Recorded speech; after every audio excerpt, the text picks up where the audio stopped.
Hi, I'm David Norris, and it is my pleasure to be a guest on today's In Conversation With. Hello, David. I am. I live right beside us. Do you? And we have a B&B, and we bring people from the Sleeve Bustle. People who are seeing Daniel O'Donnell maybe on a Saturday night. How lovely. Yeah. I stayed in Knockgown Okay. with a Mrs. Stevenson. I'm sure she's dead 120 years by now. But because I'm 75. Yeah. And she'd been the catering manager in Trinity. And she was awfully nice. Totally modern, little kind of cement house. But the food was very good. Very good. And we visited the Drumlins. Of course, famous for them. Yeah. Gavin, Shawnee Quinn are like that. And tell us, where did Laois you from? I'm from Ballyrone. Yes. So I wouldn't be far from you, from the homestead, as they say. Yeah, there's actually a massive funeral now in Castletown tomorrow. A young mother, she has 3 young children under the age of 5, passed of cervical cancer. Oh, Yeah. dear. Her husband would have been the Laois hurling captain for years, and Dear.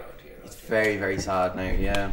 Well, I go to the Laois Association dinners and so on here.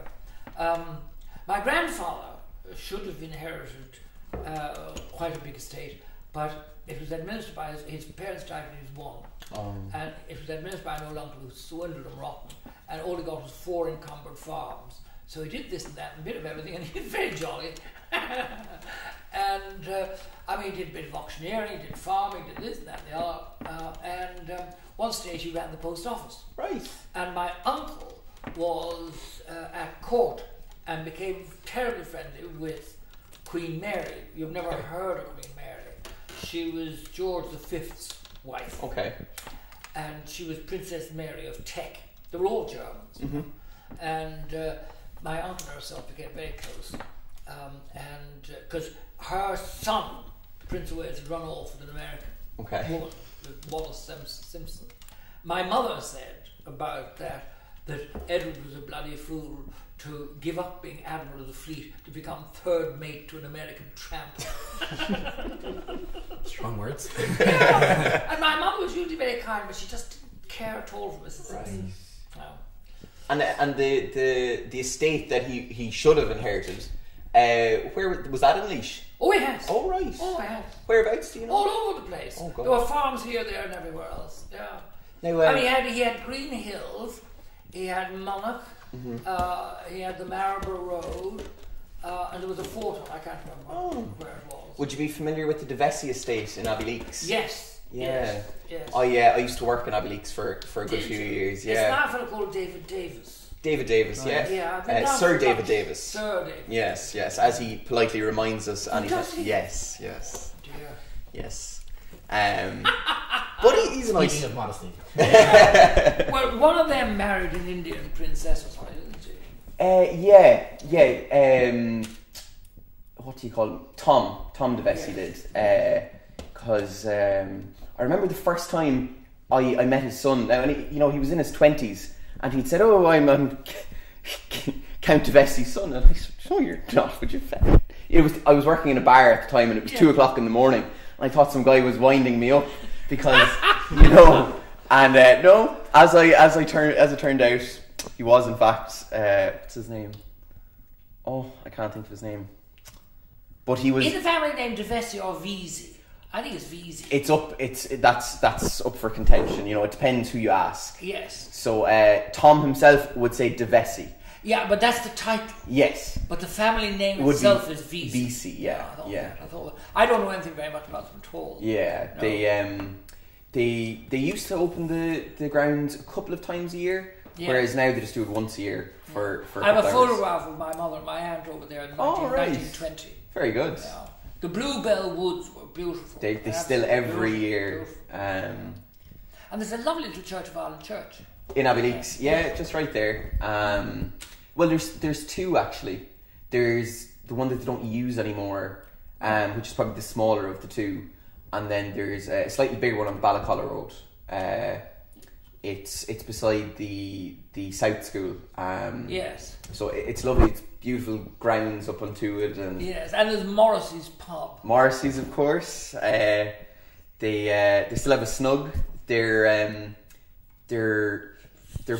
burner or their wood stove is the original one since 1780 or something. Oh my goodness. And they've had it restored twice. Wow. So it was out of commission there last year for about 6 months while it was being restored. Yes. And it's back now. I still have third cousins down there. Really? Yes.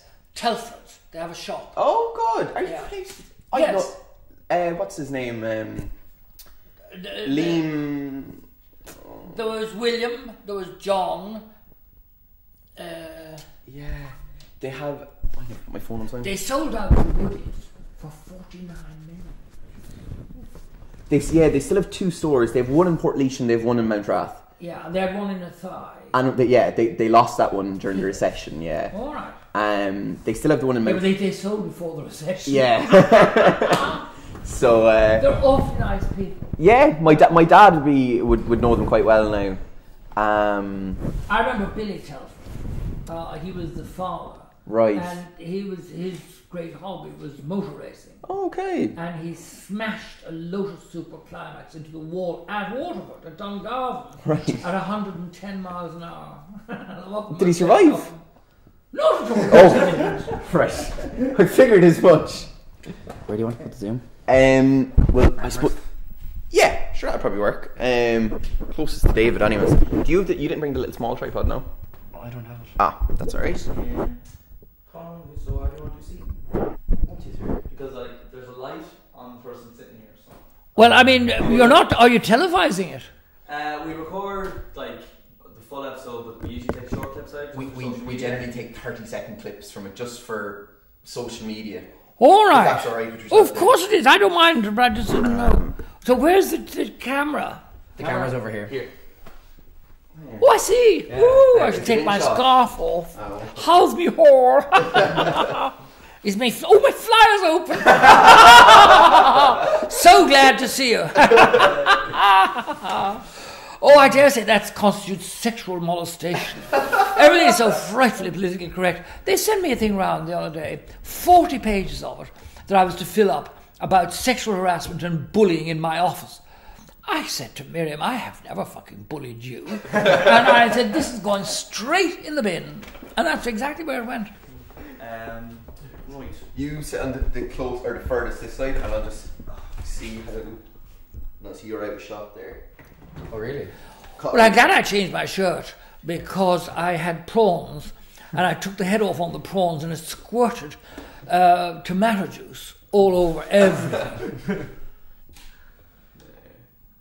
You're still looking more dapper than 3 of us. Anyway. Yeah, Gareth bringing it with the trousers today. we came in like drowned sewer rats. Yeah. Oh, Absolutely rot. I think that's probably the worst weather we've had all year. And it's I'd May. say. And we just Yes. May, yeah. we just finished our exams, David, and I just Summer heard. started, Well done. and, Isn't that Yeah, lovely? this is the start of our summer. summer is Well, it'll get better. Yeah. Don't worry about Well, it. we're supposed to be getting a heat wave. Yeah, is that how next you be week. sitting? Yeah. Because like you're very barely in shot. That's what I'm asking.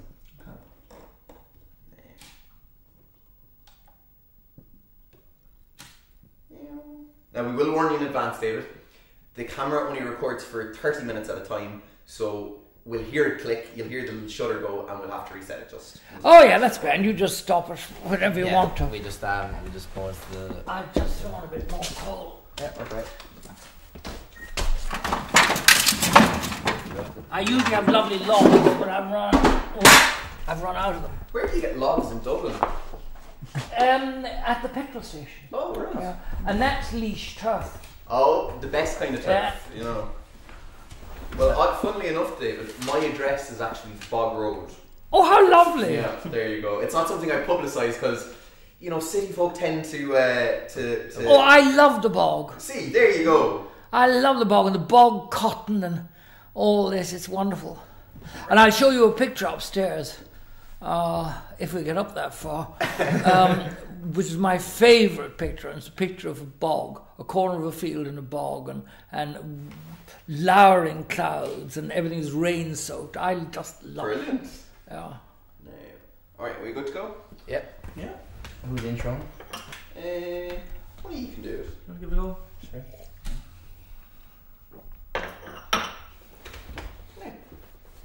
We recording on that then as well? Get comfy. We recording on that then as well? Yeah. Perfect. Okay. Yeah, Make yourselves We're just going to intro it as we'd normally do. You know? Somebody said before, of course, Joe Duffy's like, of course, you're performers. You have to get on with your process and stuff like that. So, hello and welcome to In Conversation With. My name is Colin MacDonald, and as always, I'm joined by my lovely co-host, Mr. Greg Mulhall. How are we doing? Mr. Gavin Kelly. How you doing, lads? A little bit wet today, gentlemen. Yeah, summer started on it's pissing rain. It's torrential rain. It is. Which affected our promptness to get... Well, no, if we're being completely and utterly truthful, Colin took us we were on O'Connell Street and Colin took us completely the wrong direction. Yeah. He thought that... I thought you lived on Georgia Street. South Great Georgia Yes. Street. Yes. Oh, you nincompoop. I know. So we walked in the rain. Mulhall is a great Laois name. It is. It is. You know, so we're in good company, lads. Yes. Yeah, Absolutely. the voice you just heard is one of Mr. Senator David Norris. Yeah. Thanks for joining us, David. It's a great pleasure. So I'll And start. I think we should also thank him for inviting us into his his beautiful lovely home. Yeah. Well, thank you very much. I think we were all kind of a little bit speechless coming in the door. I mean, it is a lovely restored Georgian home. We joked Yeah. on the way over. As we were crossing the Halfpenny Bridge the first time, I said to Colin, "Go on, text David there and tell him to turn on the heating." Well, I did. And Colin said, "I wonder if you'll have an open fire." And we Here have I am. been treated to a lovely open fire. Yeah, exactly. Well, it's a bit pathetic now because I just shoved more coal on it. It was nearly out. But it was blazing away merrily earlier on. Yeah, It will again. By the end of the podcast, it'll be another. Definitely. We'll get on fire, lads. Exactly. So, David, I'll start like I traditionally do start the podcast. And what was the initial thought when I asked you to do the podcast? Oh God, here's another one. Yeah. Did I do quite a few of these? Yeah, I'd say you're a popular figure. Yeah, well, I've done a couple of podcasts. Most of them, I think, reach about 10 people. But I like doing them. And I'm always very interested, particularly if they're general. I mean, sometimes you get stuck totally on the whole gay thing. And I like to think there's a lot more to it than that, you know, because, I mean, I got involved here 40 years ago, and the street was in a very bad state of dereliction. I started the Preservation Society, which was launched 40 years ago in my drawing room. I've been here for about 42 years. And I played a significant role. You know, there was a house across the road was going to be pulled down. It was in a matter of 2 weeks. And I got it out of the corporation and turned it into the James Joyce Centre. And it's completely restored now. I stopped them putting skyscraper flats on the lower end of the street, and I forced them to rebuild using the facades. And I've been involved in a positive change of ownership of 12 out of the 48 houses. So that's quite a significant impact. Yeah. Just in your own immediate vicinity as well. Obviously, you've had a much larger impact nationwide. We'll get to that later on. Yes. But tell us where it all began, David. What did you want to initially do growing up as a young man? Nothing. I hadn't any great ambitions at all. I thought I'd like to be a writer. Yeah, and I wrote my first story at the age of 6. It was called The Proud Potato. It was a very moral fable. Okay. About the dangers of pride in the vegetable kingdom. Yeah, but I never pursued that really very much. I wrote for the Evening Herald for 3.5 years because the editor asked me, and I asked him 2 questions. I said, "Can I say what I want?" And he said, "Yes." And I said, "Do I get paid?" And he said, "Yes." And I said, "You're on." And I did it for 3.5 years. Never missed a deadline. And of course, I wrote an autobiography, which was banned by RTE. Because of the title, I called it a kick against the pricks. And once they saw the word prick, they thought, "Oh!" They didn't realise it was a quotation from St. Paul. You know? Okay, that's niche. Yeah, so there we are. I mean, one cannot account for the ignorance of RTE. Yes. Actually, just to bring you back a little bit earlier, you weren't born in Ireland. No. Yes, actually. Your place of birth was a rather obscure one when I was doing my research. Exotic. Exotic, that's a good Yes, word. it was then called Leopoldville in the Belgian Congo. I was born bang on the equator at 1 o'clock lunchtime. So you're central in the middle of world. July. Yeah. Yes. So very central, even July. So Yeah, exactly. Yes. Were you in Congo for long? 6 months. 6 months. Yes. So I never remembered anything about it. I used to think, my mother described the clinic where I was born, the Clinique Reine Elizabeth, as a long, low, white building with starched and uniformed nurses in it and so on. And I thought, oh, I remember that. And then one day I was going past the Irish Hospital Sweepstakes office in Ball's Bridge, which is a long, low, white building with a cardboard cutout of a nurse in front of it. And I realised that I had thought I was born in the sweeps office. So, like, obviously, as we introduced you, you are Senator David Norris. So yes. There's a political career behind yes. you, an established one. Where did that begin? Well, I suppose it really began. We never took any interest in politics. I mean, my mother, my father was English, my mother was from a family of Southern Irish Unionists and strongly associated with the royal family. And I still am a monarchist. But they didn't take any interest in politics at all. They thought it was all a charade. Until I, aged about 11, persuaded them all to vote for the late Dr. Noel Brown, who was a huge hero of mine. I don't know if you've ever heard of him. He was a man who wiped out TB in this country. He was very courageous. He really took up the most controversial issues in Irish political life. And then I was in Trinity with Mary Robinson, and she was a friend and colleague, and we both were elected to Foundation Scholarship the same year. And she asked me to go on her committee when she was running for the Senate, and she was elected on her first shot.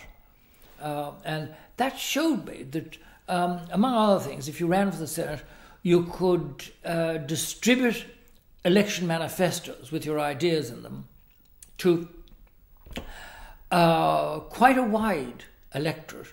It's now about 65,000, but it was 11,000 in those days. And you do it free of charge at the taxpayer's expense. And I thought, how wonderful to be able to promote all these subversive ideas at the expense of the taxpayer. I was the first person in Ireland to put abortion on an election manifesto because I'd been brought up to think it was the most appalling crime possible. The murder of an infant in the womb and all this kind of stuff. But the more I looked and thought of it, I thought how terribly tragic and sad the situation was. And I could never understand how third parties who are not involved in the relationship could dictate to a 13-year-old girl who was pregnant as a result of rape by a neighbour that she had to keep the child for the 9 months. No, I didn't see that at all. With fatal fetal abnormality. Something that was just a lump of flesh with no spinal column, no nervous system, no consciousness, nothing. Why should somebody be forced to keep that? Not at all, it's rubbish. Mm-hmm. Yeah, but it wasn't very popular with the electorate. It's fair to say that throughout your career, like, you have always been very progressive. You probably are one of the most progressive politicians in Ireland today. Looking at Ireland today, after, like, let's say in the past even 5 to 10 years, we've had the gay marriage referendum, yes. We've had the repeal of the 8th referendum, both passed with flying colours. Yes. Do you still see Ireland as being, like, is Ireland progressive enough for your liking, or do you still see major areas of improvement in the country? Yes, I think it's pretty good. I do think it's pretty good. I mean, there are some small areas to be tidied up in the gay area and so on. There is some degree of racism, hostility to the kind of incomers, which one hears stories of abuse and so on. There is still a high level of violence against women. There's a lot of alcoholism. I think that's one of the really dreadful problems in the country. Actually, touching on that, David, yes. Obviously they've changed the law regarding Good Friday. Yes. And pubs are open. And what's your views on that? I voted against it. So did I. Yes. What was your reasoning for it? My reason was because we are a Christian country, mm-hmm. and I don't think it's too much to expect that we show respect for the most solemn day in the Christian calendar. I also think that the people who run pubs are entitled to one day off in a bloody year. And why do people always have to have this? I don't understand it. I never understood the obsession with, people going to the supermarket and stocking up on crates of beer and wine and, spirits for one day. Yeah. Just because they're told for one day of the year you are not allowed to drink in a public house. Yes. And people just lose their shit. Absolutely. And they say, that can't happen. Well, I objected because they started licensing supermarkets and all kinds of shops in this area. And I objected, the police objected, the local council objected, and the local residents objected. But it still went through. And I went on air and I said, I don't know who these bloody judges are. I think they must be lunatics. They certainly don't live in my area, or they wouldn't allow this sort of thing. And one old judge, it turned out he was the only one on it, and he took an action against RTE. And I warned them, it was an awful shit. And I warned them, I said, you know, I said it twice. Oh, they said, oh, he wouldn't do that. Oh, yes, he did. Took them twice. Did he win? Oh, he won because RTE didn't defend. I wanted them to defend. Because, I mean, I said, I don't know who these people are. You know, I obviously wasn't attacking one person. Mm-hmm. One individual. You know, and I think it's perfectly legitimate to say that somebody who takes that attitude is a lunatic. It's a figure of speech. Did you ever hear of a figure of speech? You know, apparently now you're not allowed to say, you're mad. God, ridiculous nonsense. And, of course, the other thing is, who would appear for RTE against a judge? They might be turning up in court representing a client again, and he might, you know... Mm-hmm. Oh, yeah. No, I think it's disgraceful. I think judges should be very reluctant to take actions. Mm-hmm.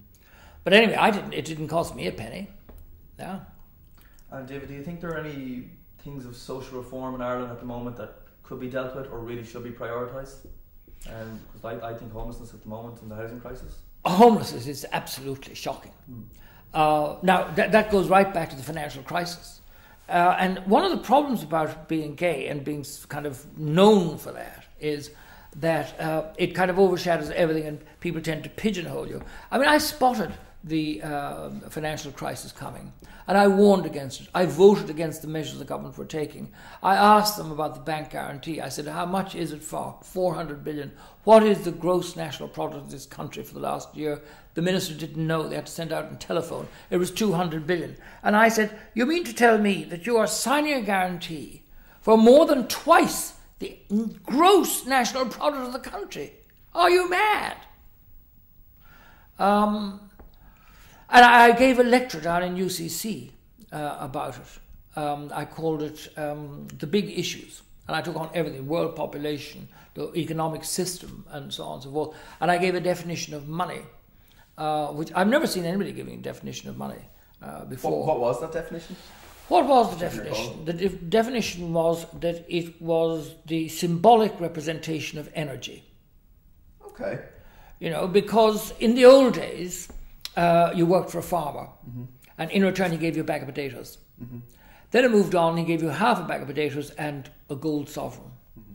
And then eventually it became all money, paper money. You didn't even get gold. You got a piece of paper with I promised to pay the bearer the sum of, whatever it is in gold.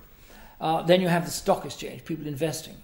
Then you in factories and so on. And then you have the development of the stock exchange. You have people buying futures, you know, using wireless telegraphy to buy things that don't exist. You know, I mean, it's daft. And that led to some pimply little squirt in an office in London sending a 300-year-old bank down the drain, you know, by twiddling. These things happen. Yes. So my argument was that we need to go back to somewhere where there is a point of reference, at least, some connection between the energy that you expend and the income that you get. And I think that also should deal with things like the ridiculous amounts of money that some people have, 400 billion and all this kind of, this is disgraceful. And footballers getting, what is it, £300,000 a week. Yeah, that kind of thing. Madness. I mean, it is really disproportionate. And this is a fairly modern phenomenon. I mean, Stanley Matthews and these sort of people didn't get anything like that. Yeah. I completely fell out of love with soccer myself. Yes. When I was about 13 or 14, when, you know, the transfer market, they started spending, you know, instead of, like, what was Ronaldo bought for, like, 10 million odd or something? 17. Yeah. 17, whatever. Like, it started going up to 100 million, you know, and that's just when there was too much of a gap there. Yes. That it just didn't resonate with me. And it's become a business. Yeah. And an awful lot of it's controlled by Mr. Rupert Murdoch. Indeed. You know, with Sky. I mean, I defy I was friendly with a fellow who was a television playwright. He wrote My Blue Remembered Skies and The Singing Detective and these. I can't think of his name now. But in any case, he had psoriatic arthropathy, and so his whole skin was like a big blister, and he stopped smoking all the time. But he hated Rupert Murdoch, and we shared that in common. And when he got cancer, he called his cancer Rupert. And he said what he'd like to do is he'd like to get a gun and shoot him. But he was writing up against time, writing his last plays. And he said that he couldn't because he wanted to devote his energy to writing the plays. And I thought, what a wonderful idea. And I thought of a play, that he announces this on television. He'd like to get, and God is bored sitting on his cloud, so he gives him a remission from the cancer, and he goes out and gets the gun and plugs Murdoch. That's Act 2. Act 3 is the court trial, where he's accused of murdering Murdoch, and he admits guilt, but suddenly there's a puff of smoke and God appears in the witness box as a character reference, and he's exonerated. So David, you're quite the academic yourself. Did you enjoy school as a young guy? Well, I went to several schools. I mean, my brother and myself were sent to an appalling boarding school in Clyde Road, and we lived in Ballsbridge, so it's just down the road from us. It's now, again, a good school, but it was shocking at that stage. The violence and the abuse of the children was just appalling. And it destroyed my brother's life. But I survived it and escaped, and I went to the high school in Harcourt Street, whose other pupils included W.B. Yeats, the poet, and Leopold Bloom from Joyce's Ulysses. Harcourt Street, known for other things now, really. But, nightclubs. Yeah, mainly. Yes, yeah. Well, I loved that school because the teachers were motivated by trying to convey their sense of love of their subject to us. And there was no violence at all, And how long did you spend in the boarding school?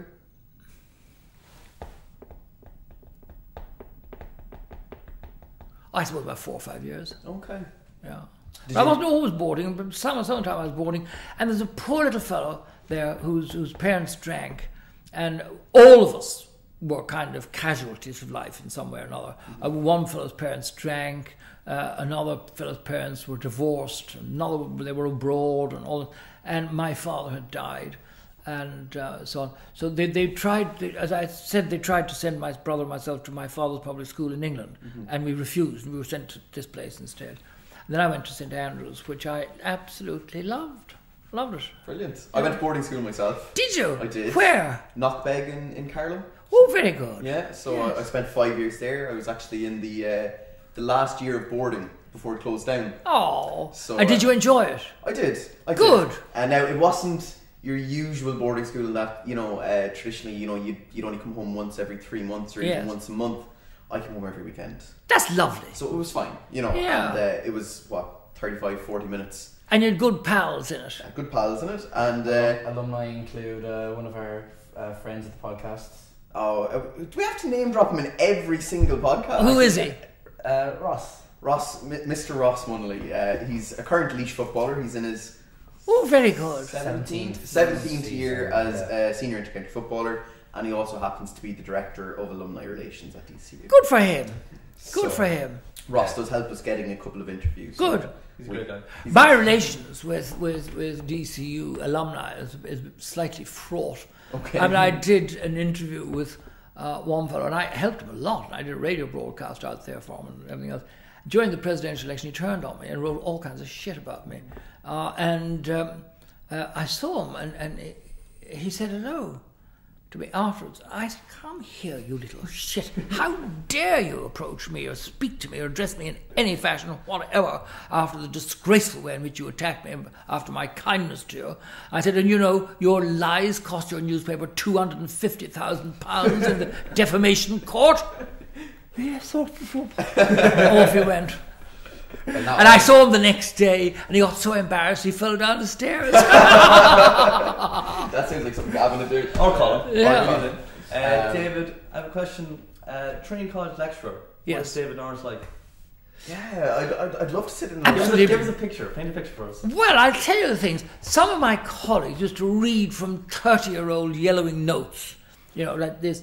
I never did. I mean, the most I would have would be a little card about that size with a couple of headlines on it in case I got lost. But I used to act things out. Okay. And my lectures were funny. I put money on it. People used to laugh, and there'd be the theatre would be absolutely full. People came from medicine, from archaeology, from wherever it was, and they'd be sitting all the way down the stairs. I was a good lecturer, and I met a woman about 2 years ago in Trinity. She's now a granny, and she was pushing a pram through the thing. She said, "I just wanted to say to you, as you know, I so much enjoyed your lectures, but I've only just been realising now, when I'm taking to reading again, how much I learnt. Because my view was people could learn and absorb an enormous amount of technical information without it being painful." I mean, I gave a very high-powered series of lectures on the aesthetics of comedy. Okay. And I came in to the lecture theatre riding on a bicycle in a three-piece suit with a clown's bald pate with shock of red hair coming out of it and a little dicky bird on the top. And when I pushed a bulb in my pocket, the dicky bird went tweet, tweet, tweet, and spat water out of the front row. And one of the points of my lectures was that comedy came from the least of tension when there were two contradictory messages, one overlaying the other. And of course, it's perfectly illustrated by the fact I was giving this thing about, I reconstructed the lost second book of Aristotle's Poetics, the one about comedy. Okay. It was all frightfully high-powered and so on. But at the same time, I was giving them the message through what I was doing. Yeah. And I suppose, it probably breaks up the lecture quite well. You keep their attention for the entire hour-long duration. Yeah. And except once. I was knocked off my bicycle coming in to Trinity, and after half an hour I said, "Look, I don't know if you can make any sense of what I'm saying, but I can't." And I said, "I was knocked off my bicycle and nearly killed. I'll give you another lecture instead on Thursday." Speaking of, is there any lectures or topics that you particularly enjoyed lecturing on? Joyce. Yeah. Joyce was terrific. Unsurprising. E.M. Forster. I don't know if he's a name familiar with you at all. E.M. Forster. Howard's End, A Room with a View. There was always something very odd about Forster. He couldn't seem to complete the novels, and there were peculiar aspects of his characterization. And he died in 1970 at a great age, and it came out that he was gay. I was thrilled because this explained everything. It explained why his characters, men and women, were so uncomfortable when he shoved them into a clinch. "Margaret," he said huskily, turning and taking her in his arms. His pince-nez fell between them. I mean, absolutely embarrassing and wonderfully funny. And the motif was only connect, but he didn't connect. Because only once, and the novel was only published after his death, a novel called Morris, where he wrote about gay things. And one of the parents wrote to the provost and objected. Not that I was a bad teacher, but that I was an extremely good teacher, and I might be a role model and turn their sons gay. So I said to the provost, "Well, look, I mean, I was taught by people, as far as I know, they were all heterosexual. It didn't damage me in any way." So you touched on it there. Obviously, you ran to be the country's president in 2011. I did. But before, the campaign was over the course of the year. But how long before do you make that kind of decision? When did you first kind of think this is something that I could do? I tell you what, I had Jerry Ryan, the broadcaster. The late great, yeah. Yes, he was a friend of mine. I liked him. And I had him in for lunch in Leinster House. And there were all kinds of old dears and old fellows who were in with different TDs for lunch and to do a tour of the house and everything. And they all came over and said, "Oh, you're great. Oh, it's lovely to see you. Oh, I love you on television. Oh, you should go for the presidency." And Jerry Ryan was standing back and looking at it. And he said, "You know, I think you could do it." And then this fellow, Liam McCabe, approached me, and he had the whole thing mapped out, a whole strategy, and all. It was all balls. But I was frightfully impressed by it. And I decided to give it a go. Yeah.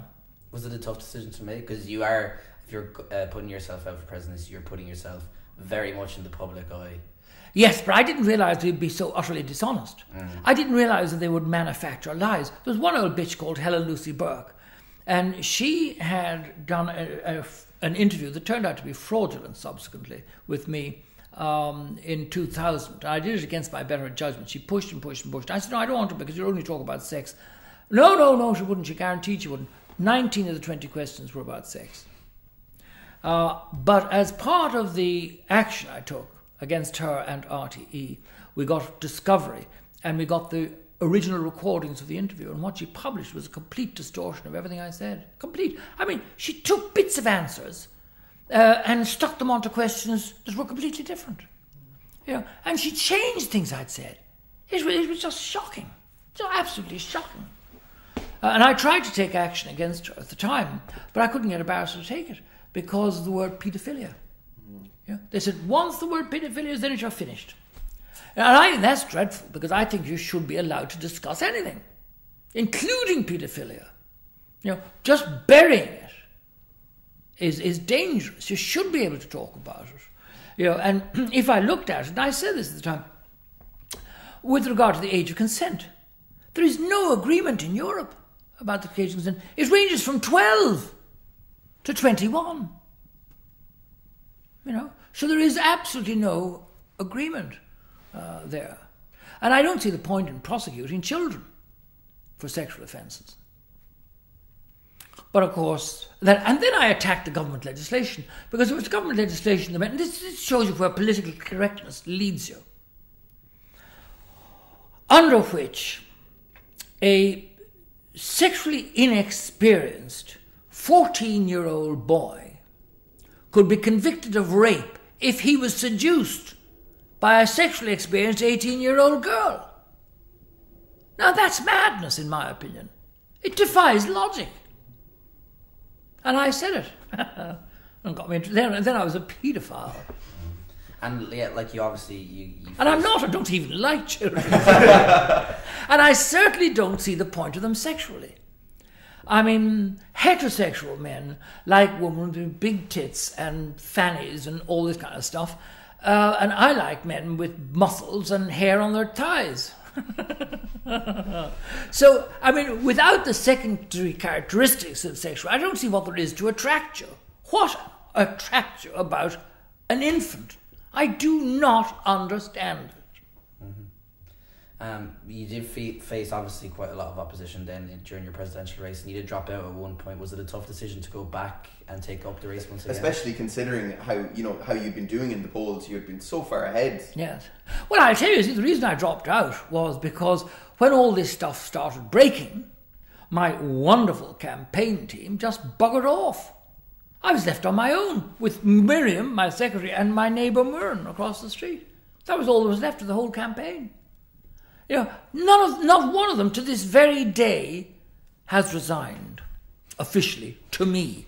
They've never written to me or spoken to me or telephoned me and said, "I resign." No, where did I see it? On the 9 o'clock news. That was a happy surprise. I hope you're still not paying them, David. Oh, no, but they did. Oh, they made bloody sure they got paid. Wow. Yeah, well, the ones that were getting paid got paid. Yes, they did. Absolute shite bags. And then when you re-entered the election, obviously, were you? How did you rate your chances, I suppose, at that point? Well, I don't know. I was still doing relatively well in the polls at that stage, and an awful lot of people. But the problem was, among the various problems, that people didn't realise I'd gone back in the race. Oh, Oh. A lot of them didn't, because the number of people said to me, "Oh, I would have voted for you if you'd been in it," but I was in it, but they didn't realise.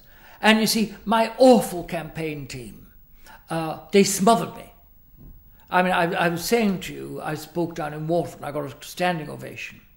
And the fellow who was running the campaign said, "Oh, you're a disgrace, you're a disaster, it's hopeless, and, you know, what you want to do is to come off as being bland." They wrote speeches for me. Unutterable drivel.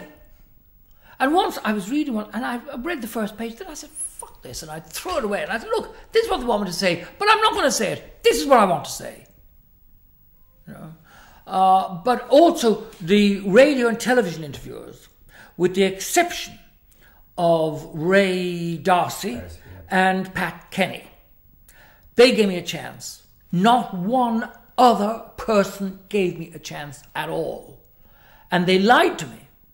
They said they would give me a chance to put out my stall politically. They didn't. They just kept going about the scandals, the scandals, the scandals, the scandals. Fixated on it. Yes.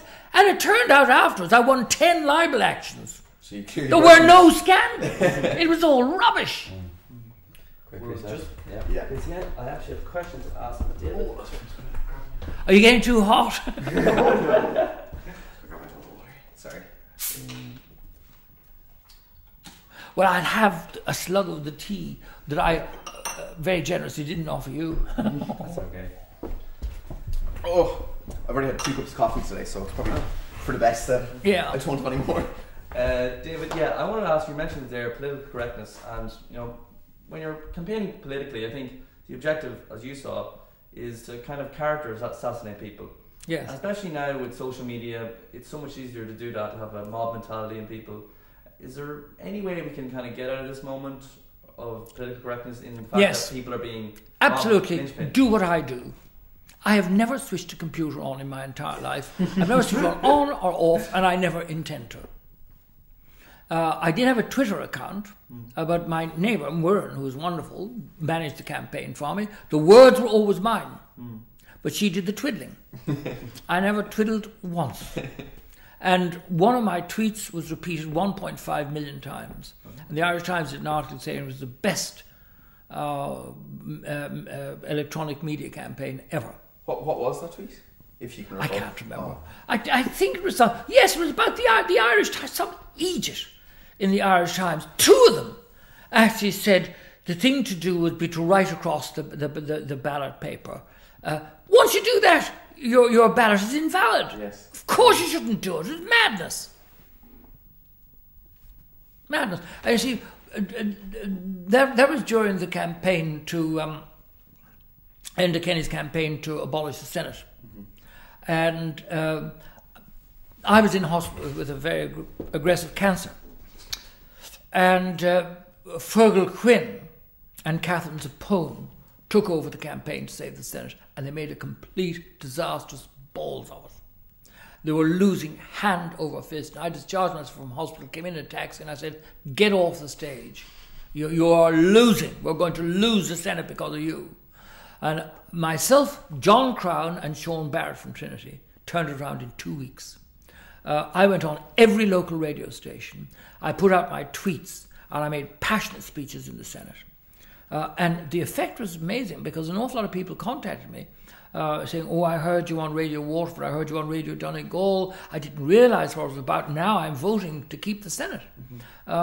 Sean Barrett did all the universities, and John Crown made mincemeat out of cabinet ministers every single night for 2 weeks on the late debate on Radio Éireann. So we did it. But it was a close-run thing. It was a close-run thing. Just going back to your point about switching off the computer, if you're wanting to delete or defeat the political correct society that we have now, is that realistic though? Is it realistic to expect people? Well, I think you can limit it. I mean, what you don't read doesn't hurt you. You know? And you see, the thing is, it's the anonymity of the computer. You know, people are terribly brave and they don't have to put their name to something. Yes. You know, But I mean, I never let these things affect me. I mean, in the old days, I used to get 17 pages on ruled notepaper, written in green ink, underlined with exclamation marks in red biro. And I'd know it was a lunatic. And I would write back to them and provoke them. So at this stage now, David... And they were terrible. They always made me laugh. I mean, I got people ringing me here. One fella said, "You dirty fucking arse fucker, you cunt, you bollocks, you all this other stuff." And then he said, "I'd like to come around there and shove a submachine gun up your arse and pull the trigger." Then he thought for a moment, he said, "Only I suppose you'd fucking enjoy that." Well, yeah. And these were the balanced, normal people. I was the odd one out. This is what you're putting up with, like. Yeah. So, David, you're actually our second politician.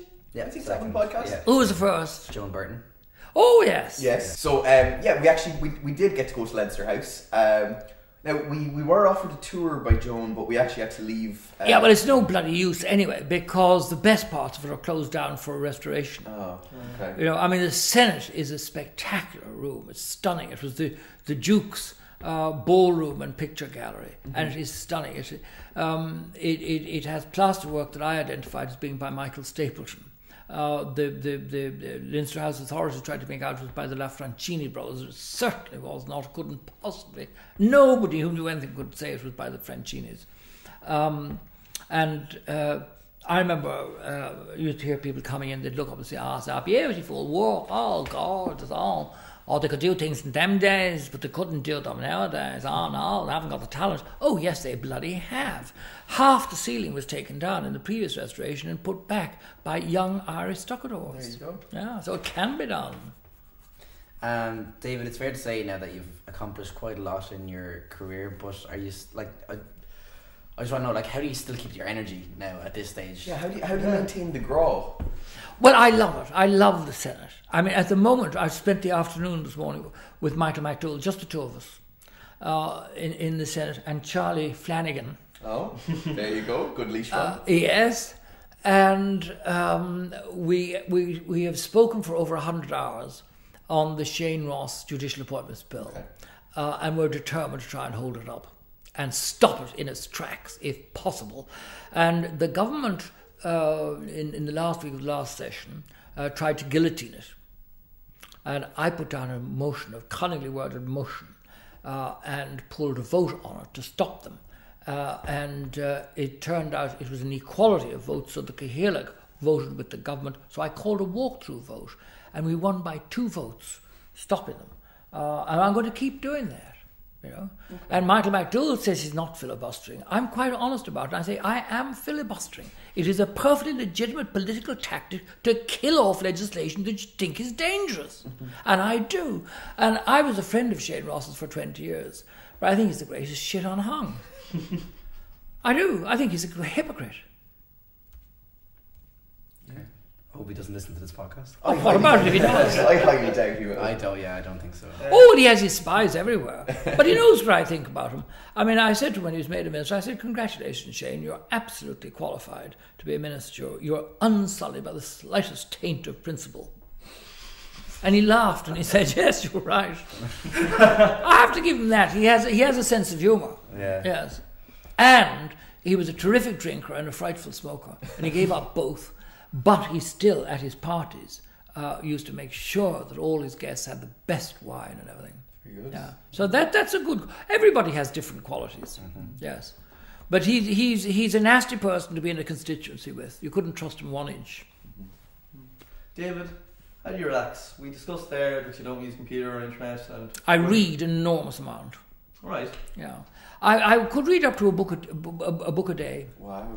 But they're all slop. You know, I don't exercise my intellect particularly, except occasionally. I mean, mostly what I read is American detective fiction. Okay. Yeah, I like that. Mm. Yeah.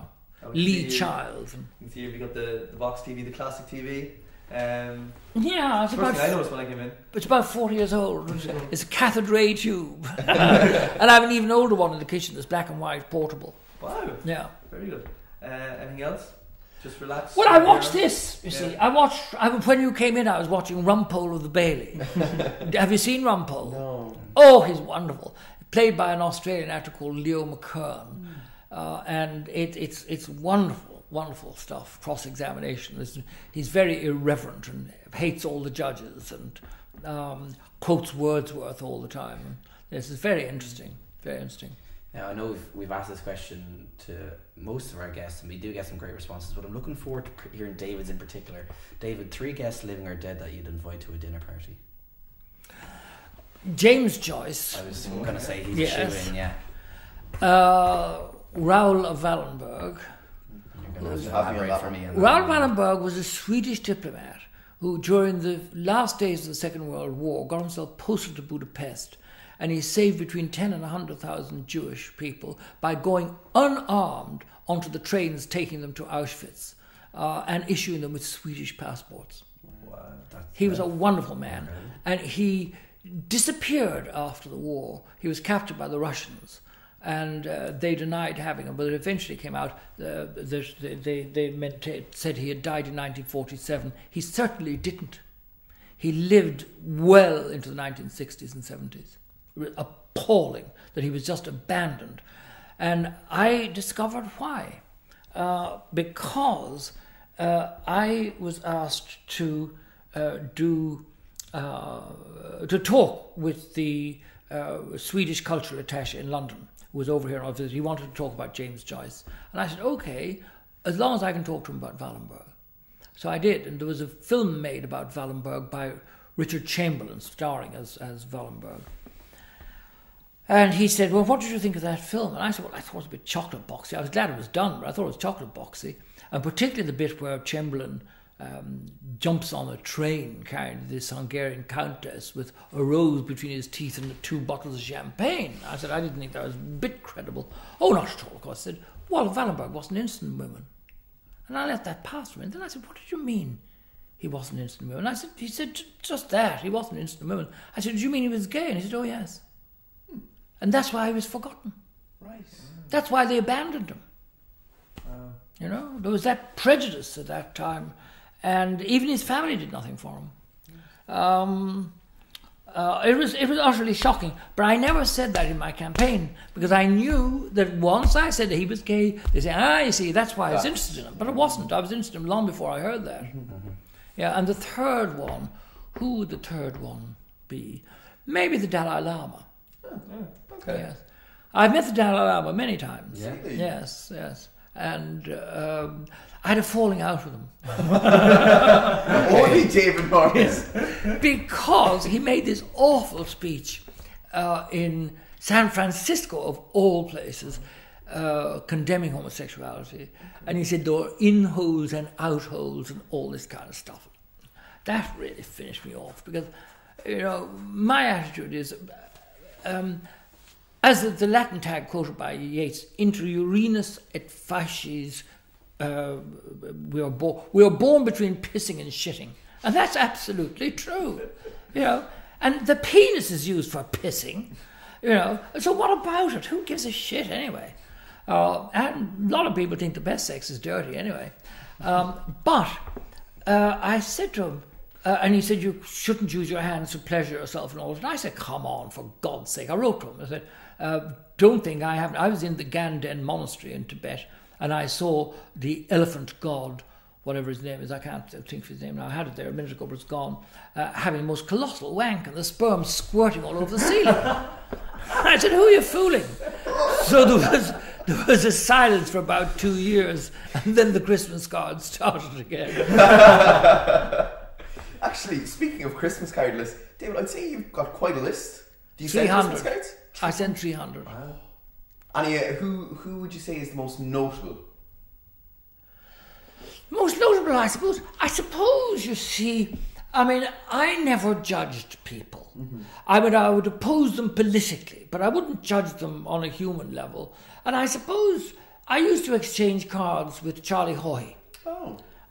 Because I thought he was the most talented man.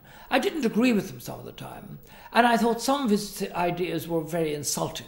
I mean, the idea of this business that you have to go to a doctor to get a prescription for a bit of rubber as a contraceptive, and he described that as an Irish solution to an Irish problem. I thought that was very insulting to Ireland, you know. But I could sort of understand the way he sort of fiddled the books. Okay. You know, because he invented with the other fellow, the financier fellow, the Financial Services Centre. And I took great delight in pillorying that and laughing at it and joking about it and making a pig's ear of it and all the rest of it. But he was 100% right. And it earned hundreds of millions for the country. Mm-hmm. And I suppose he probably thought, well, I'm entitled to me finder's fee. You know, my percentage on it. Yeah. Yes, yeah. And now would you, obviously, perhaps maybe your secretary writes cards, or would you personally? Oh, I write them. Oh, really? Oh, I write them. And during elections, I won't be able to do it anymore because we don't get the envelopes anymore. They've cut us down. We used to get 3,000 envelopes a month. Now we get 250. You know, they've cut it down. I used to write. I used to save up the envelopes, and I used to send out 65,000 hand-signed, personally addressed letters. Wow. Yeah. When I say personally addressed, I mean the computer addressed them personally, but I signed them by hand. Yeah. And I used to, if I saw a name I recognised or thought of something to say, I'd put something down. You know, I remember there's one fellow in Cornwall, and he lived in a house called Toad Hall. So I wrote, I said, I'm delighted to see Toad Hall is still inhabited. How are my old friends Moley and Ratty? You know, from the Wind of the Willows, Toad Hall. And there was another one, there was a woman called Avril Bennett.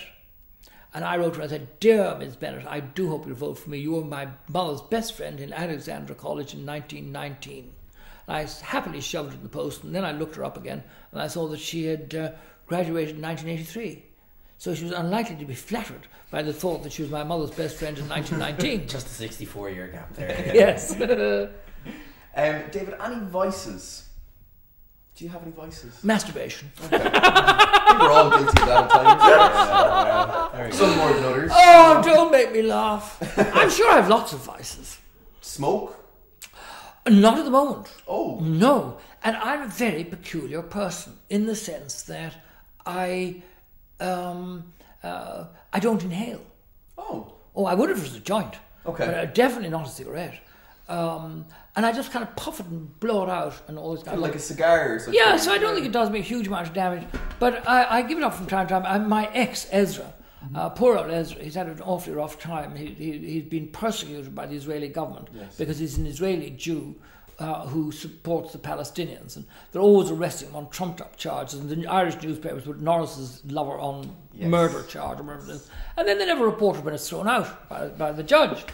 But he was beaten and in jail and all this kind of stuff, and he had a stroke. So I had him over, and he smokes terribly heavily. So I brainwashed him out of smoking. Okay, how did you manage that?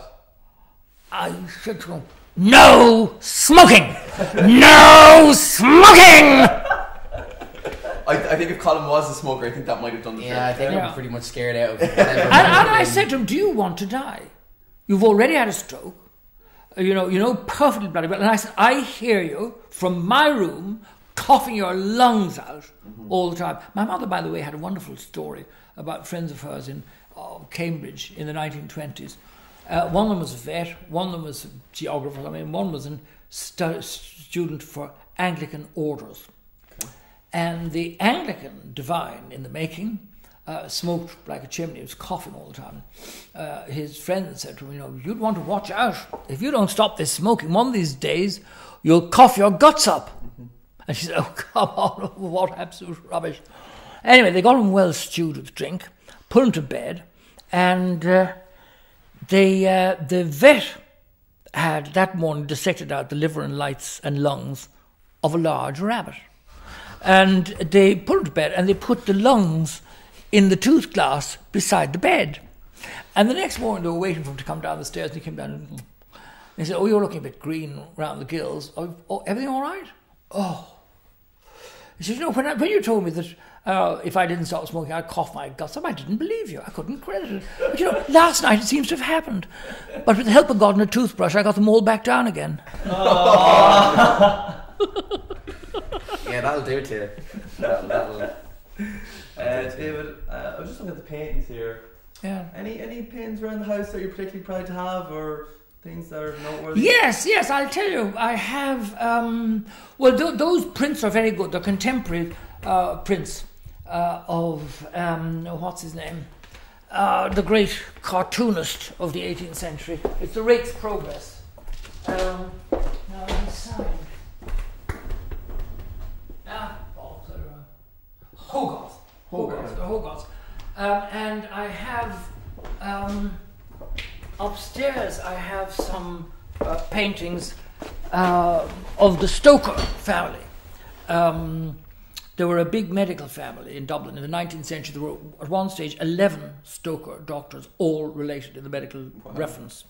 And one of them in the 18th century, Bartholomew Stoker, was a painter. And I have a number of his pictures. So I like those. And of course then there are the 17 or 18 portraits of myself of varying quality. One of them, Stoker's by the way, one of them wrote Dracula. He was a cousin of my grandmother's. Brown, yes. And they organised a big conference about Dracula in Trinity when they made a book of the city. And all the relations came over here, and they had afternoon tea here and all the rest of it, and inspected the portraits and so on. And a grandson said to me, that was all frightfully interesting, all this academic stuff, but a little bit over my head. He said, my grandfather told my father what actually happened was, because he was agent for the great actor Henry Irving, Sir Henry Irving. He said Irving had a first night, and Stoker himself went off out on the Skite, and had an enormous meal of dressed crab washed down by gallons of champagne. And all night, Brown was tossed around the bed with bellyache, and in the morning he had Dracula written. It was all indigestion. So I rather like that. So that would be a painting that I like. And then I have a painting by a fellow called English, painting of an owl, that I bought. I rather liked it, yes.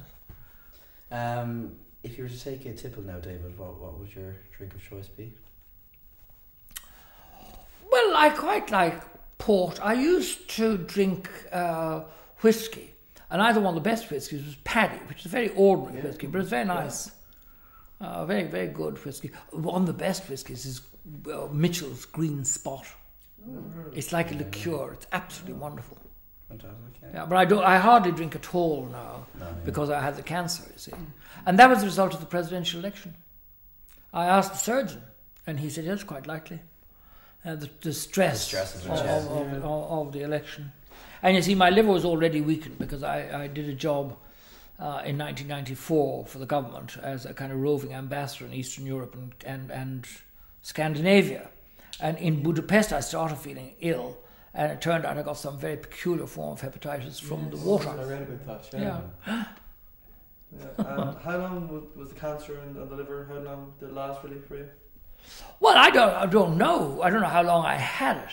But I knew there was something wrong. I kept going to the doctor and so on. Eventually they said, I'll refer you to a liver specialist. But before I got the results, I got the most excruciating pain. I don't know. I didn't know such pain was possible at 1 o'clock in the morning on a Sunday. And I said, I can't ring a doctor at this time of the night. So I suffered through it, and it went away eventually after 20 minutes. Then I came back, and then it went away, and then I came back, and I said, oh God, at 7 o'clock in the morning I'm going to have to ring them. So they said, get into hospital at once. So I went across the road to Murren, and I rang the bell, and she'd been locked in by mistake by her husband who left for the office early, and she was jumping up and down saying, oh Jesus, and I got another attack and I fell on the ground. So there I was writhing around on the ground and Murren jumping up and down. So eventually I got to the hospital, and I'll tell you, the longest 3 minutes in the world are the 3 minutes you wait between the writing of the prescription for morphine and delivering it. Okay. Yeah. But once I had the morphine, I was great. Oh yeah, top of the world. It's wonderful stuff. And I was high as a kite under the influence of morphine. I went sailing off down the corridor on a voyage of discovery, and suddenly I was jumped on by this female. And I said, unhand me, you trollop. How dare you? I wasn't near the bank. It's not my gun. They're not my fingerprints. I'm an Irish citizen. I demand the right to go to the European Court. And so she said, what do you think you're doing? And she said, I'm protecting your modesty. I said, there you are. You see, you're a liar as well. How could you possibly protect something that has never existed? I've never been modest.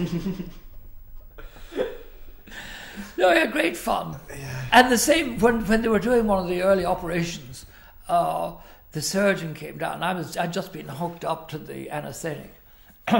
And I was beginning to waft off. And he said, how are we this morning?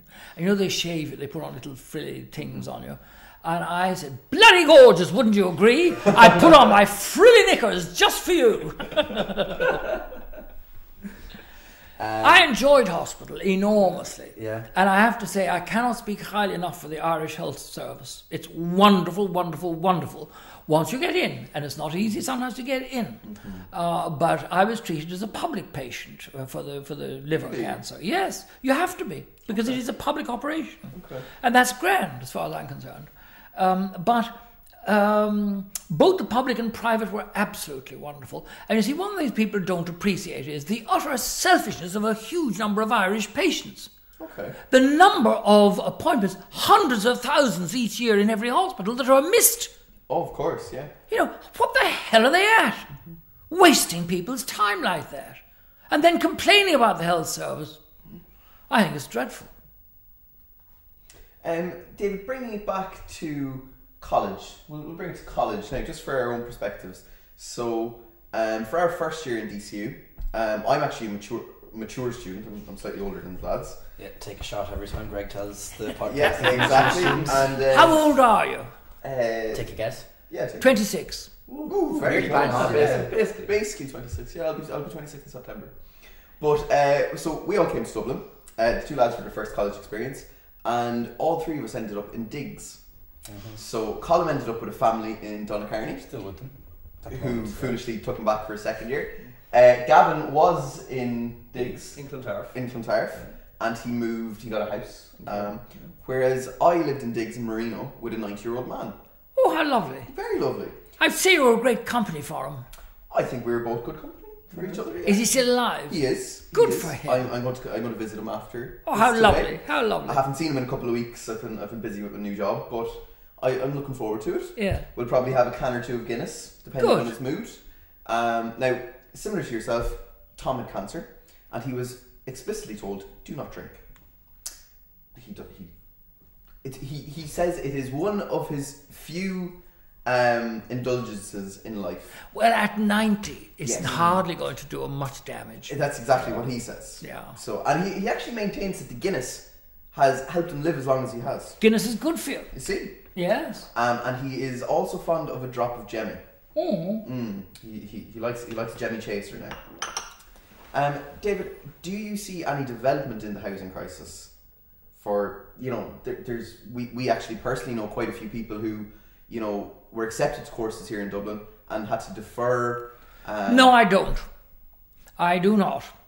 Because, first of all, the government's more or less invited in the vulture funds. Mm-hmm. I think they should be excluded by law from this country. Really? I do, yes. And I think the cuckoo fund's exactly the same. Mm-hmm. They should be kept out. Michael Noonan, who's a very decent man, and I often agree with him, he said that they were very good, that vultures are useful, they pick the flesh off the corpses. But these people are not picking the flesh off the corpses, they're picking flesh off the living. Mm-hmm. Yeah, and I have to say, I despise 1916 and everything it stands for. Really? I do, yes, absolutely. But what would those people that we've recently been celebrating think about an Ireland in which, after the campaigns of the 19th century to get rid of eviction, we have eviction, and it's welcomed in this country? I think that is an absolute betrayal of everything that Ireland stands for. You know, but it's continuing. And it's getting worse. And it's, nobody died of it. Yes, they bloody did die of it. The number of suicides as a result of financial pressure and evictions and all this kind of stuff. And that's one thing I would have done as president. I would have gone in the state car with the flags on it and parked outside the house where they were evicting people and protested as President of Ireland. I did it down the road here. Really? Yes, when a woman was tried to be pushed out of a house she'd lived in for 60 years. I find it absolutely shocking, shocking beyond belief that this is tolerable in this country. Whatever about people who bought houses for investment and apartments and all this kind of stuff. No, your home should be inviolate, I think. Yeah. Well, you know, it's so rampant, but it's nearly become the norm now. Oh, yes. Yeah, Which is the scary. And the rents are terrible. I mean, I put half my libel damages into a flat in Ballsbridge. Now, it's a beautiful flat, the height of luxury, but it's only one bedroom. Do you know what I'm getting for it? $1,850 a month. Wow. And that's the norm. Yeah. I mean, I feel guilty, but I don't really know what to do. What do I do with the money? I had it lying in the bank getting nothing. Might as well earn something on it, yeah. Yeah. I mean, I have a flat downstairs as well, a luxury flat. The basement was in an appalling state, and I spent a huge amount of money on it, and it turned into a luxury flat. And I had tenants until a couple of months ago. Awfully nice. I never put the rent up. Oh.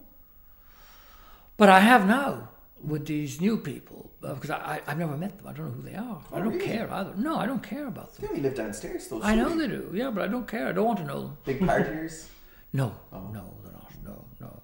Door slammers. Oh, even worse than partiers. Yeah. But, yeah. I mean, I believe in the ideal of communism, you know, from each according to his capacity, to each according to their need. That is the proper way to live, in my opinion. Yeah. I think that says a lot. Yeah. Dave, we're going to wrap it up here. So we always ask the guests when we're finished, any advice or what's the best piece of advice that's been passed on to yourself? Well, I don't know. I mean, I hesitate to give advice because I think it's rather a presumption to give advice. But the one thing I remember, my grandmother, when I was very small, and we were reading A Tale of Two Cities, and she told me about noblesse oblige. And she said, the thing about this, what it means in simple terms is, if you have something, whether it's a material possession or something like that, and you have more than you need, it's your obligation to share it with other people. And I think that's a good principle. Absolutely. Yeah. To live by. I think it's very good. Yeah. And once you switch the camera off, I'll tell you a little bit more about that. Well, the camera actually has gone off. Oh, it's gone off. All right, but then I'll tell you. My niece has found a house just around the corner from her mother, and she needed money. So I gave her 60 grand. Right. And then one of my colleagues, his marriage is in trouble, so I had to give him some money. And then one of my neighbours borrowed money from gangsters. And they said to him that if he didn't pay up, he'd be in the canal. Yeah. So I had to give him another 50 grand. So I'm cleaned out. But I couldn't have faced it if my niece hadn't got the house, or if my friend had been found in the canal. You know. I think we'll wrap it up. Yeah. David, thanks a million for being a guest on the podcast. It's a pleasure. We hope you enjoyed your in conversation with I Experience. did, very much. Thank you very much. And we'll let you know when it goes up for your if you'd like to listen back to it. Yeah. I'm not sure I'll be able to find it. Oh, we'll send it to you. Yeah, Don't we'll worry. send Oh, it. I see. Well, then I'll listen to We'll it. send Yes. it. Yeah. Yeah. I don't know how, because he doesn't computer. Because I have... Well, Miriam could let me listen to it. Exactly. No, but I have I want to two... meet this Mern. Oh, she's wonderful. Muriel is across the road, but she's actually in Luxembourg now. Her husband is made a judge of the European Court. But Miriam is my secretary, and she is absolutely wonderful. Well, no, I want to meet Mern. Miriam? Yes. My barrister, yes. Yes, she sounds amazing. Oh, she is wonderful. Yes. That'll be the next episode. We'll add her to our list. I'll tell you, she would be a wonderful interview subject. Well, And she was my barrister. And she did all the work. there you go. and she did the cross-examination. She did all the research. She did the cross-examination. She was absolutely fantastic. Right. Absolutely fantastic. It sounds like you're in a... And she's very funny. She's a Kerry woman. well then. Yeah. Cute out the door, I'd say. Yeah. And a great Irish speaker. Her mother was a native speaker. And yeah, she's absolutely wonderful. You speak a bit of Irish yourself. Chun Gaelic a Flúirse Gargam agus blas álig dílis pradas túnach gum. And Hebrew? Kenach shav and you call Ledeberg Zat Ivrit avel Zat knows Ki the- Haiti. Yeah, like No, my Hebrew is fairly rusty, but I can speak it a bit. Yeah. well, I anyway. just about struggle with English, so Yeah. we'll leave it there. And on that note, this has been In Conversation with David Norris. Thank you very much for listening, and we'll see you next time. Do you know what I said about masturbation? That's very funny because I did an interview with Hot Press magazine years ago. The Mad Hatter's Box, it was called, was it a column? You gave absurd, well, they asked absurd questions, I thought. So they said, what's your ambition? I said, to marry the Pope, have 2.5 children, and divorce them on the grounds of cruelty. How do you relax? Oh, I said, I'm just like everybody else, masturbating to the tune of the Skater's Waltz played on a xylophone. Did they print it? Did you? And I was rather surprised that didn't come out during the presidential election.